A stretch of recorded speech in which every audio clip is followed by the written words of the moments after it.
My name is Detective David Lawson, and I have been serving with the New York City Police Department for 26 years. In over 2 decades of investigating crimes, I have encountered every type of criminal imaginable. But sometimes, you meet someone whose story forces you to confront uncomfortable truths about healthcare, corruption, corporate greed during a pandemic, and what happens when a person dedicated to exposing the truth watches their sister die because a hospital valued profits over the lives of their frontline workers. This is the story that Sophie Bennett told me 16 months ago, sitting in an interrogation room after being arrested for multiple counts of fraud, blackmail, corporate espionage, and conspiracy. When Sophie first began speaking, I expected to hear another tale of white-collar crime. Instead, I heard a confession that made me question everything. I thought I knew about how hospitals treated healthcare workers during the COVID-19 pandemic. Sophie Bennett was 39 years old when she committed the crimes that brought her to my attention. But to understand why Sophie became a criminal, you have to understand her sister, the devoted ICU nurse whose death during the pandemic set Sophie on a path of revenge that would ultimately destroy an entire hospital corporation. Sophie's sister was named Claire Bennett, and she had been an intensive care unit nurse at Riverside Medical Center in Manhattan for 12 years. Claire had always wanted to be a nurse since she was a teenager, volunteering at a local hospital and witnessing how nurses provided comfort and care to patients during their most vulnerable moments. Claire worked the night shift in the ICU, taking care of the sickest patients in the hospital. She specialized in caring for patients on ventilators and those recovering from major surgeries or traumatic injuries. Her colleagues described her as exceptionally skilled, compassionate, and completely dedicated to her patients.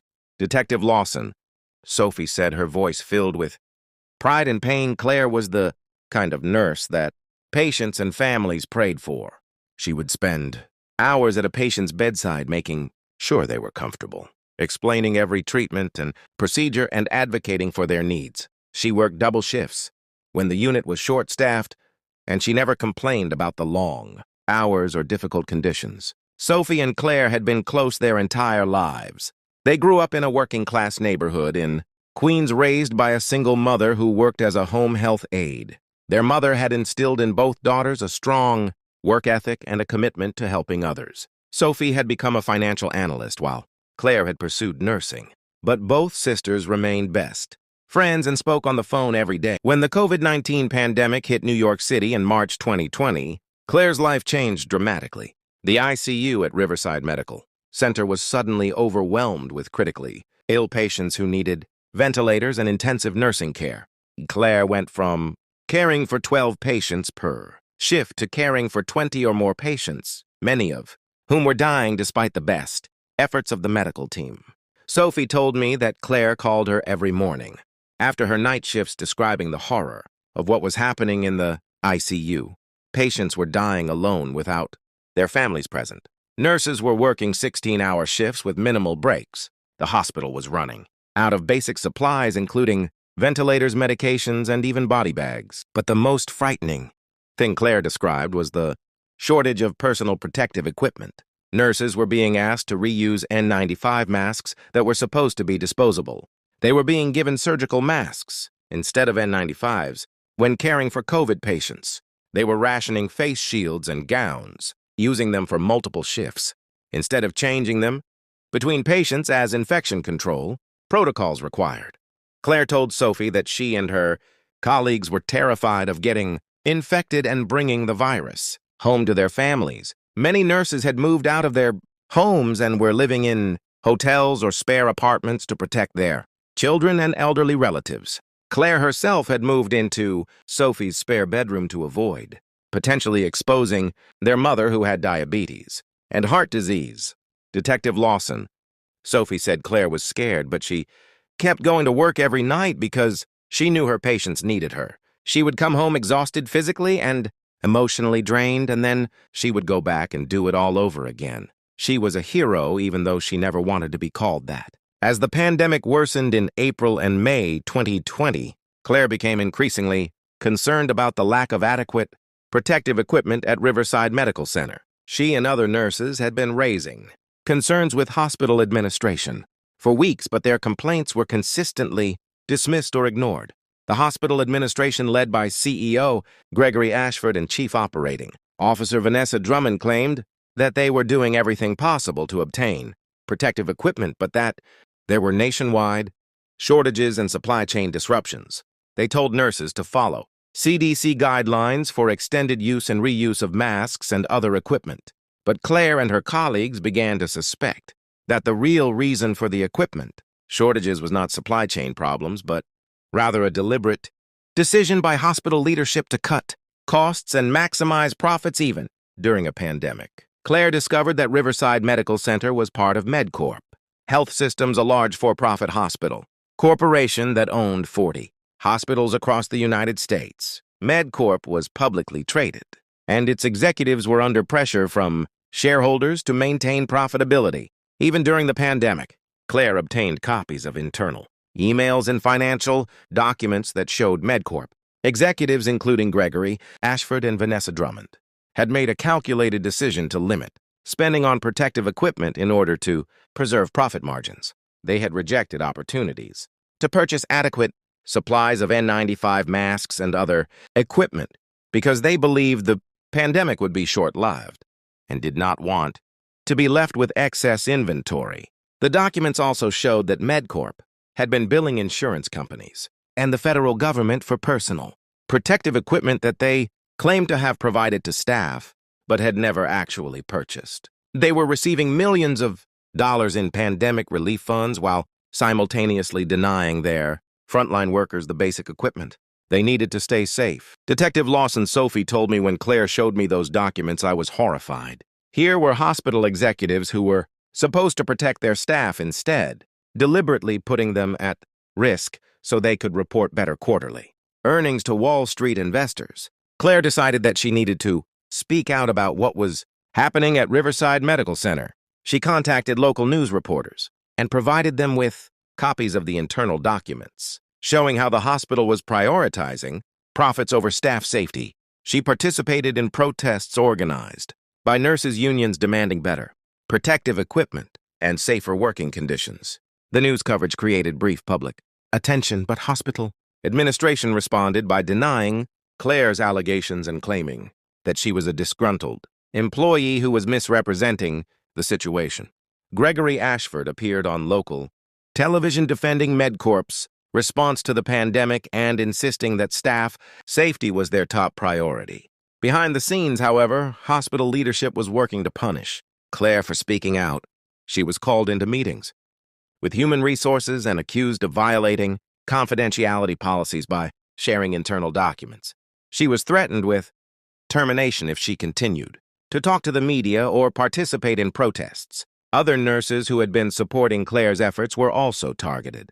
Some were given unfavorable shift assignments or negative performance reviews. Others were told that their concerns about protective equipment were exaggerated and that they needed to be team players. During this crisis, the intimidation tactics worked on many of Claire's colleagues who became afraid to speak out for fear of losing their jobs during a pandemic when unemployment was skyrocketing. But Claire refused to be silenced. She believed that someone needed to hold hospital leadership accountable for putting staff lives at risk. In June 2020, Claire was fired from Riverside Medical Center. The official reason given was violation of confidentiality policies and failure to follow the chain of command when raising concerns.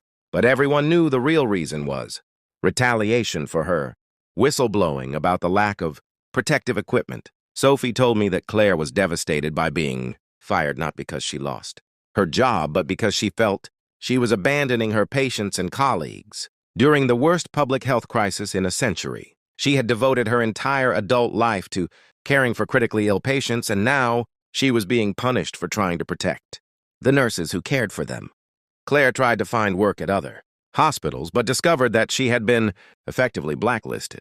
MedCorp had spread word through their network of hospitals that Claire was a troublemaker who had violated confidentiality and could not be trusted. No other hospital in the New York area would hire her despite the desperate shortage of experienced ICU nurses during the pandemic. Without a job or health insurance, Claire struggled financially. She had some savings, but they were quickly depleted as she paid for rent, food, and Cobra health insurance.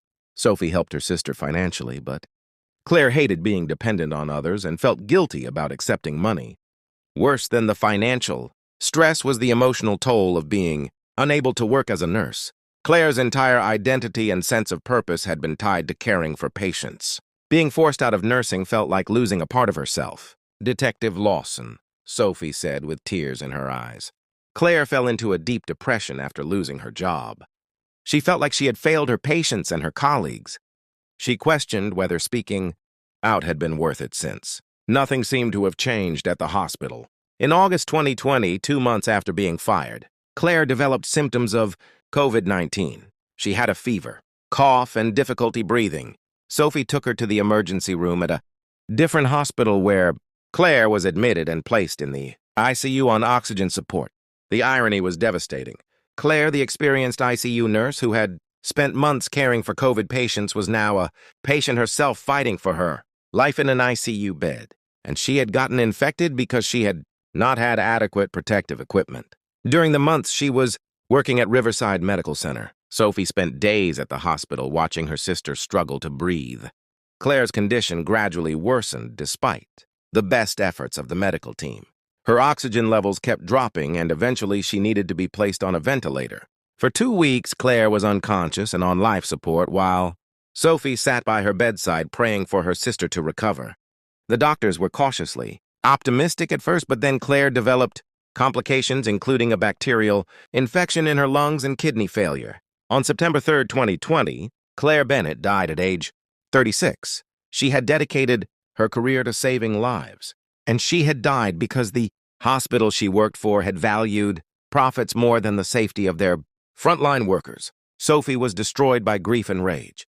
Her sister, her best friend, had died because hospital executives made a deliberate choice to cut costs on protective equipment during a pandemic. Claire had tried to expose that corruption and had been fired for it, and now she was dead. At Claire's funeral, which was small due to pandemic restrictions, Sophie made a promise to her sister's memory. She was going to make sure that Gregory, Ashford, Vanessa, Drummond, and everyone else responsible for Claire's death would be held accountable. She was going to expose the full extent of MedCorp's corruption, even if it meant breaking the law and destroying her own life in the process. Detective Lawson, Sophie said, "I stood at my sister's grave and swore that I would not let her die in vain. I was going to make sure the world knew what MedCorp had done, and I was going to make sure those executives paid for valuing money over the lives of their healthcare workers." Sophie spent the weeks after Claire's funeral in a state of focused determination. She quit her job as a financial analyst and devoted all of her time and energy to investigating MedCorp Health Systems. She used her financial expertise to analyze the company's financial statements, CC filings, and internal documents that Claire had saved. What Sophie discovered was even worse than she had initially suspected.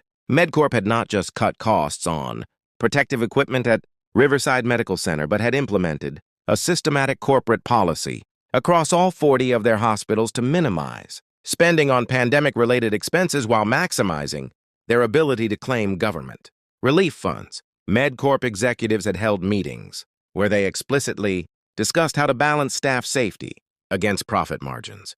They had calculated that it would be cheaper to deal with potential lawsuits from infected staff than to purchase adequate protective equipment for all of their employees. They had decided that a certain number of staff deaths was an acceptable cost of doing business during the pandemic. Sophie also discovered that MedCorp had been committing fraud on a massive scale. They had claimed millions of dollars in federal pandemic relief funds by falsely reporting that they had purchased protective equipment and implemented safety protocols that they had never actually provided. They had billed insurance companies for intensive care services while simultaneously cutting staffing levels below safe minimums. Most disturbingly, Sophie learned that Claire was not the only MedCorp healthcare worker who had died from COVID-19. At least 40 nurses, doctors, and other staff members across MedCorp's 40 hospitals had died from COVID, infections that they likely contracted at work due to inadequate protective equipment. Detective Lawson, Sophie, told me, her voice filled with cold rage. MedCorp had killed 40 healthcare workers, including my sister, and they had profited from the pandemic while doing it. They were receiving praise for their frontline healthcare services while simultaneously cutting costs that directly led to staff deaths. Sophie realized that exposing this corruption through legal channels would be difficult and time-consuming.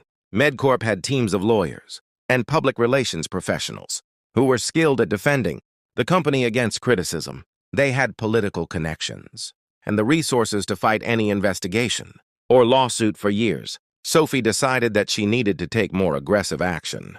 She was going to infiltrate MedCorp's corporate headquarters, gather irrefutable evidence of their crimes, and expose them in a way that could not be ignored or defended. And she was willing to break laws and risk prison to accomplish this mission. Sophie's transformation from grieving sister to calculating corporate spy had begun. The financial analyst who had once worked within the system was about to become a criminal who would stop at nothing to get justice for her dead sister and the 40 other healthcare workers whose lives had been sacrificed for corporate profits. Sophie spent 6 months planning her infiltration of MedCorp Health Systems with the same analytical rigor she had once applied to financial analysis. She studied the company's organizational structure, identified key executives and their vulnerabilities, and researched corporate espionage techniques that would allow her to obtain the evidence she needed. Most importantly, Sophie created a completely false identity that would allow her to gain employment at MedCorp's corporate headquarters without anyone connecting her to Claire Bennett, the nurse, who had been fired for whistleblowing about protective equipment shortages. Detective Lawson. Sophie told me, her voice taking on the calculating tone that characterized her transformation. I became Olivia Parker, a financial consultant with expertise in healthcare revenue cycle management. I changed my appearance, dyed my hair, wore different style, glasses, and adopted new mannerisms. Even people who had known me as Sophie Bennett would not have recognized me as Olivia Parker. Sophie's false identity was sophisticated and carefully constructed. She created a complete professional history, including fake credentials, employment records, and references from companies that she had researched thoroughly enough to answer detailed questions about. She set up social media profiles dating back years that showed Olivia Parker as a successful consultant who specialized in helping healthcare companies maximize revenue. The position Sophie targeted was a senior financial analyst role at MedCorp's corporate headquarters in Manhattan. The job involved analyzing financial performance across MedCorp's 40 hospitals and identifying opportunities to improve profit margins. It was perfect for Sophie's purposes because it would give her access to confidential financial data and internal communications about corporate decision-making. Sophie applied for the position. Using her Olivia Parker identity and her fabricated credentials were strong enough to get her through the initial screening process. She was invited for multiple rounds of interviews where she impressed MedCorp executives with her knowledge of healthcare, finance, and her apparent enthusiasm for helping them maximize profitability. Gregory Ashford himself interviewed Sophie during the final round and was convinced that Olivia Parker would be an asset to the organization. He offered her the position at a generous salary, and Sophie accepted, knowing that she was about to infiltrate the very company responsible for her sister's death. For the first 4 months at MedCorp, Sophie focused entirely on being an exceptional employee. She worked long hours, produced insightful financial analysis, and built relationships with colleagues and supervisors. She needed to establish herself as a trusted member of the team before she could begin the illegal activities that would ultimately bring down the entire corporation. Sophie told me that working at MedCorp headquarters and seeing Gregory Ashford and Vanessa Drummond in the office regularly required extraordinary self-control. She had to maintain her false identity and professional demeanor while being in close proximity to the people directly responsible for her sister's death. Detective Lawson. Sophie said, every time I saw Gregory Ashford walking through the office or Vanessa Drummond in meetings, I had to remind myself to stay calm and stick to my plan. I wanted to confront them immediately, but I knew that patience and careful documentation would be more effective than emotional confrontation. As Sophie became more established at MedCorp, she began gaining access to increasingly sensitive financial and operational information. She was promoted to Director of Financial Analysis, which gave her access to confidential board meetings, strategic planning, documents, and communications between corporate executives and hospital administrators. This access revealed the full scope of MedCorp's corruption during the pandemic.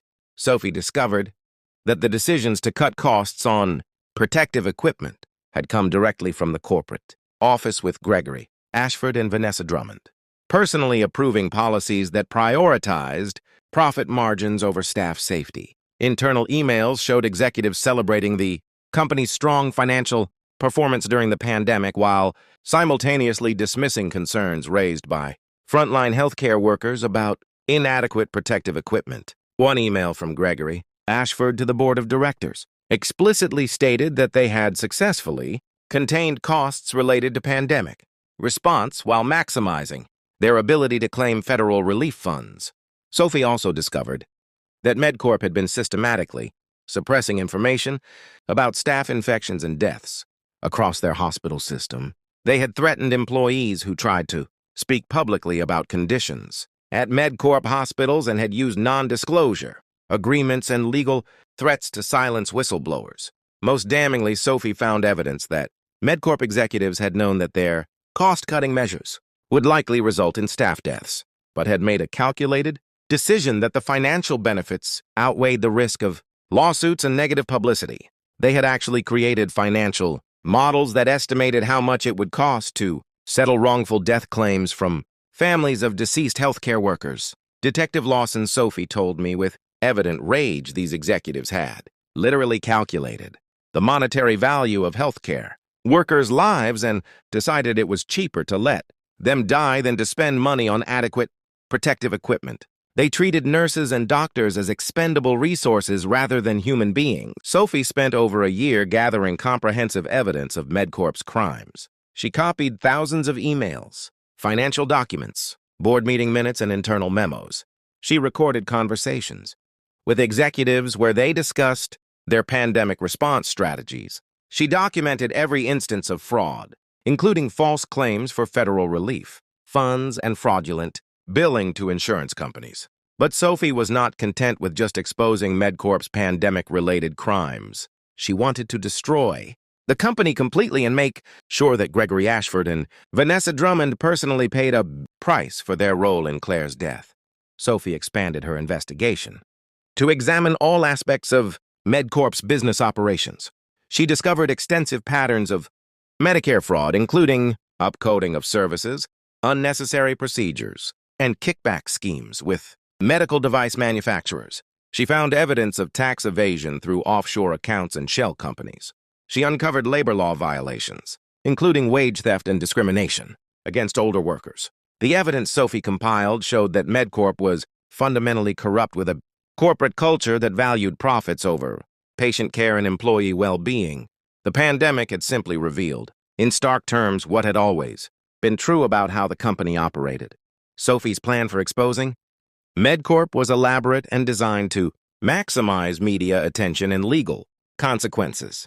She created packages containing different subsets of evidence tailored for specific audiences, including federal prosecutors, state regulators, congressional committees, investigative journalists, and healthcare worker unions.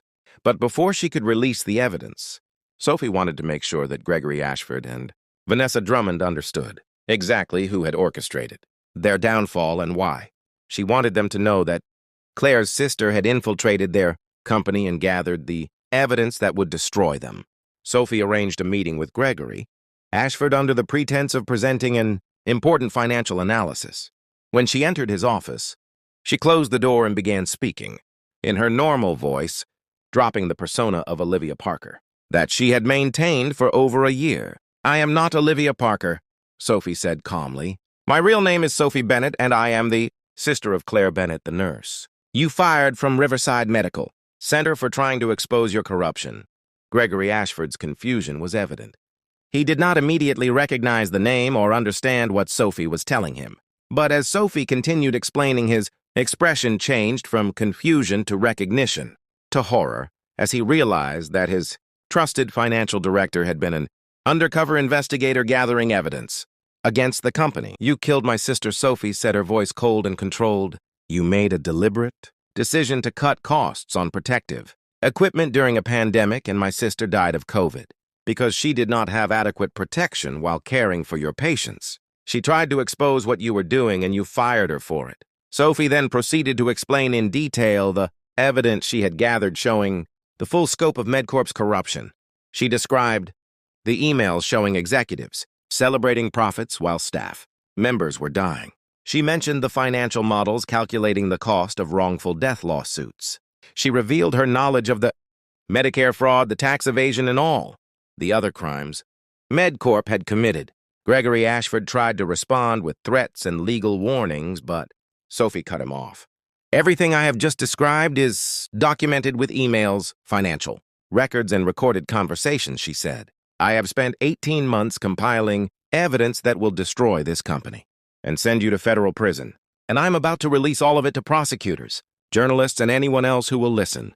Sophie then delivered the final blow.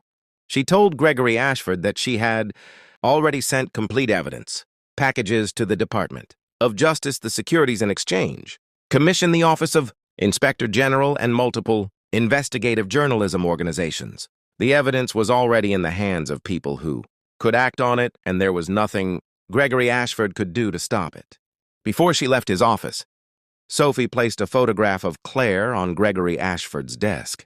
It showed Claire in her ICU nurse scrubs smiling at the camera during happier times before the pandemic. That is my sister Claire Bennett, Sophie said.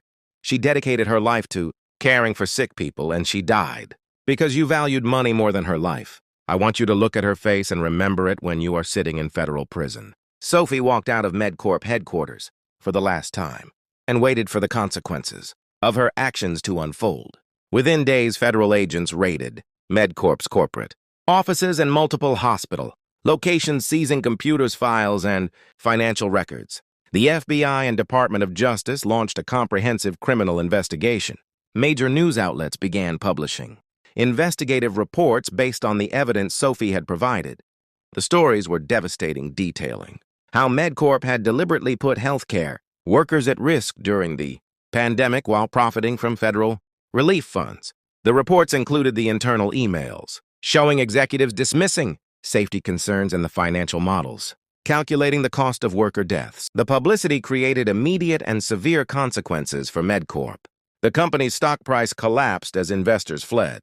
Major insurance companies announced they were terminating contracts with MedCorp hospitals. State health departments launched investigations into conditions at MedCorp facilities. Healthcare worker unions organized protests at MedCorp hospitals across the country. Gregory Ashford and Vanessa Drummond were both fired by MedCorp's board of directors as the company desperately tried to distance itself from the scandal. But the criminal investigation continued, and both executives were eventually arrested on multiple federal charges, including healthcare fraud, wire fraud, conspiracy, and involuntary manslaughter. The manslaughter charges were based on evidence that their deliberate decisions to deny adequate protective equipment to staff had directly caused the deaths of healthcare workers, including Claire Bennett. Prosecutors argued that executives who knowingly create dangerous working conditions that result in deaths should be held criminally responsible. The trial lasted 5 months and became a national story about corporate greed, healthcare corruption, and how frontline workers had been betrayed during the pandemic. Families of the 40 MedCorp healthcare workers who had died from COVID testified about their loved ones and how they had been denied basic protective equipment. Gregory Ashford and Vanessa Drummond were convicted on multiple counts and sentenced to 20 years in federal prison. MedCorp Health Systems filed for bankruptcy, and its 40 hospitals were sold to other healthcare systems or converted to non-profit entities. But Sophie's campaign of revenge had required her to commit serious crimes that eventually caught the attention of law enforcement. Her creation of a false identity to gain employment was fraud. Her hacking into MedCorp's computer systems was illegal. Her recording of conversations without consent violated wiretapping laws in New York. Federal prosecutors appreciated that Sophie had exposed genuine crimes and corruption, but they could not ignore that she had broken multiple laws in the process. Sophie was arrested and charged with identity theft, fraud, unauthorized access to computer systems, and illegal wiretapping. Detective Lawson, Sophie said during our final interview, people ask me if I regret what I did. The answer is absolutely not. Gregory Ashford and Vanessa. Drummond killed my sister and 40 other healthcare workers because they valued profits over human lives. They deserved everything that happened to them. Sophie paused, looking at the walls of the interrogation room. But I do wish I could have exposed their crimes through legal channels rather than having to become a criminal myself. I spent 18 months living a lie, infiltrating a company and breaking laws. That is not who I wanted to be, but it was the only way to get justice for Claire. Sophie looked at me with eyes that held both grief for her dead sister and satisfaction at having destroyed the people responsible. The worst part, Detective Lawson, is that even after sending those executives to prison and destroying their company, Claire is still dead. Nothing I did brought my sister back or gave her the recognition she deserved for being a hero during the pandemic. All I did was prove that the system that was supposed to protect healthcare workers had completely failed them. As our interview concluded, I found myself grappling with questions that have no easy answers. Sophie Bennett had committed serious crimes, including fraud identity, theft, and illegal surveillance. By any legal standard, she was a criminal who deserved to be punished for her actions. But the corruption Sophie had exposed was real and had resulted in the deaths of 40 healthcare workers during a pandemic. MedCorp executives had made calculated decisions to prioritize profits over staff safety and had committed massive fraud in the process. Without Sophie's illegal investigation, these crimes might never have been fully exposed. Sophie's trial became another chapter in the national conversation about healthcare corruption, corporate accountability, and how frontline workers had been treated during the pandemic. Healthcare worker unions and patient advocacy groups rallied to her defense, arguing that she was a hero who had sacrificed herself to expose institutional betrayal. The prosecution argued that Sophie's crimes were serious and that vigilante justice could not be excused even when it exposed genuine wrongdoing. They pointed out that she had committed systematic fraud over 18 months and had violated numerous laws in pursuit of her revenge. The jury convicted Sophie on multiple counts but recommended leniency in sentencing. The judge sentenced her to 4 years in federal prison, with the possibility of parole after 2 years. It was a relatively light sentence, given the seriousness of her crimes, but the judge acknowledged that Sophie's actions had been motivated by grief and a genuine desire for justice. Sophie Bennett sits in federal prison, today serving her sentence for crimes she committed in pursuit of justice for her dead sister. She spends her days corresponding with healthcare worker advocacy groups and helping them understand how to identify and expose corporate corruption in healthcare settings. Claire Bennett is buried in a cemetery in Queens next to their mother, who died a year after. Claire from complications of diabetes. Claire's gravestone reads, "Devoted nurse, pandemic hero, beloved sister." Healthcare worker unions hold an annual memorial service at her grave honoring all the workers who died during the pandemic. The case of Sophie Bennett and MedCorp Health Systems serves as a reminder of how corporate greed can corrupt even institutions meant to heal and care for people. When profit becomes more important than human life, the consequences can be fatal. Sometimes the only people willing to fight for justice are those who have already lost everything they hold dear. And sometimes seeking that justice requires becoming the very thing we once stood against.